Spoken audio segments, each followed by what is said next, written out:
नमस्कार मित्रांनो, मी ओमकार.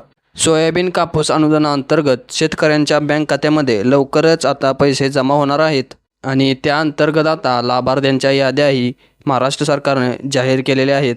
तुम्ही तुमचं नाव त्या यादीमध्ये कसं पाहू शकता, कशा पद्धतीने तुम्ही तुमच्या मोबाईलमधून तुमचं नाव चेक करू शकता, ते या व्हिडिओमध्ये आपण माहिती घेणार आहोत. चला तर या व्हिडिओला सुरुवात करू.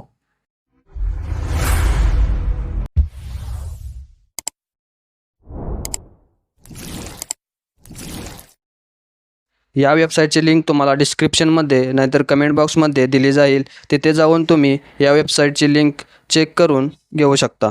इथं आल्यानंतर तुम्ही पाहू शकता कृषी विभाग, महाराष्ट्र शासन, खरीप हंगामातील कापूस व सोयाबीन उत्पादक शेतकऱ्यांना अर्थसहाय्य. या ठिकाणी आपल्याला 3 नंबरचा एक ऑप्शन आहे, त्या ठिकाणी तुम्हाला जायचं आहे. फार्मर सर्च या ठिकाणी तुम्हाला जायचं आहे. या ऑप्शनवर तुम्हाला क्लिक करायचं आहे आपलं नाव पाहण्यासाठी.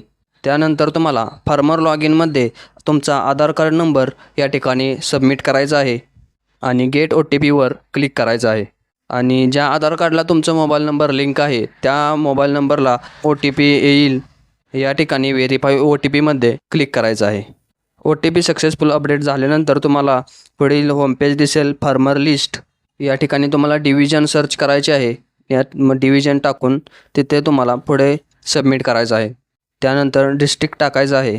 जिल्हा सिलेक्ट केल्यानंतर त्यानंतर तुम्हाला तालुका आहे तो तालुका सिलेक्ट करायचा आहे आणि तालुका सिलेक्ट केल्यानंतर जे काही तुमच्या गावाचं नाव असेल ते या ठिकाणी तुम्हाला सबमिट करायचं आहे. या अशा प्रकारची माहिती सिलेक्ट केल्यानंतर फार्मर लिस्ट म्हणजे लाभार्थ्यांची यादी तुम्हाला पाहण्यासाठी मिळून जाईल. जसं तुम्ही सर्च बटनावर क्लिक कराल, सिरियल नंबर, खातेदारांची नावं या ठिकाणी दाखवली जातील.